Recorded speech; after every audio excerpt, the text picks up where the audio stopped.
श्री जगदम्बिकाय नमः।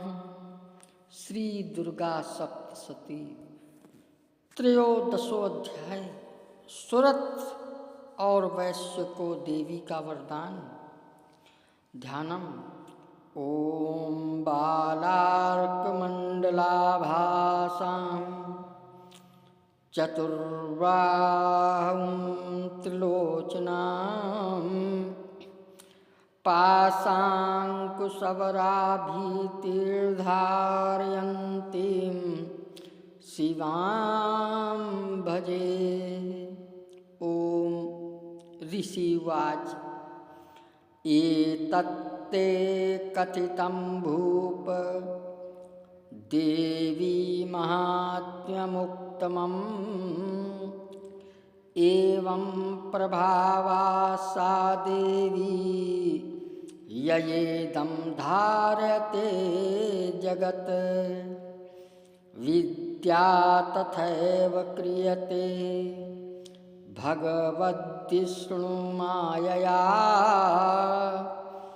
तया त्वमेव वैश्यश्च तथैवान्ये विवेकिना। मोहान्ते मोहिताश्चैव मोहमेष्यन्ति चापरे। तामुपैहि महाराज शरणं परमेश्वरीम्। आराधिता सैवनलां भोगस्वर्गापवर्गदा। इति तस्य वचा श्रुत्वा सुरथा सा नराधिपा। प्रणिपत्य महाभागं त्रामिशं संसितव्रतं। निर्वीणो अतिममत्वेन राज्यापहरणेन च। जगाम सध्यस्तपर्शे सा च वैश्यो महामुने। सन्दर्शनार्थमम्बयाया नदीपुलिं संस्थिता। सा च वैश्यस्तपसेस्तेऽपि देवी सूक्तं परं जपन्। तौ तस्मिन् पुलिने देव्या कृत्वा मूर्तिं महीमयी। निराहारो यताहारो तन्मनस्को समाहितो। ददतुस्तौ बलिं चैव निजगात्रासृङ्गुच्छितम्। एवं समाराधयतो स्त्रीभिर्वश्यर्यतात्मनो। परितुष्टा जगद्धात्री प्रत्यक्षं प्राह चण्डिका। जो उदय काल के सूर्य मंडल की सी कांति धारण करने वाली हैं, जिनके 4 भुजाएं और 3 नेत्र हैं, तथा जो अपने हाथों में पाश, अंकुश, वर एवं अभय मुद्रा धारण किए रहती हैं, उन शिवा देवी का मैं ध्यान करता हूँ। ऋषि कहते हैं, हे राजन, इस प्रकार मैंने तुमसे देवी के उत्तम महात्म का वर्णन किया।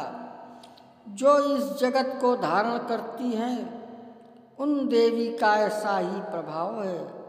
वे ही विद्या ज्ञान उत्पन्न करती हैं। भगवान विष्णु की माया स्वरूपा उन भगवती के द्वारा ही तुम ये वैश्य तथा अन्यान्य विवेकी जन मोहित होते हैं। मोहित हुए हैं तथा आगे भी मोहित होंगे। महाराज, तुम उन्हीं परमेश्वरी की शरण में जाओ। आराधना करने पर वे ही मनुष्यों को भोग, स्वर्ग तथा मोक्ष प्रदान करती हैं। मार्कंडेय जी कहते हैं, कौष्टुकी जी मेधा मुनि के ये वचन सुनकर राजा सुरथ ने उत्तम व्रत का पालन करने वाले उन महाभाग महर्षि को प्रणाम किया। वे अत्यंत ममता और राज्यापहरण से बहुत खिन्न हो चुके थे। महामुने, इसलिए विरक्त होकर वे राजा तथा वैश्य तत्काल तपस्या को चले गए और वे जगदम्बा के दर्शन के लिए नदी के तट पर रहकर तपस्या करने लगे। वे वैश्य उत्तम देवी सूक्त का जप करते हुए तपस्या में प्रवृत्त हुए।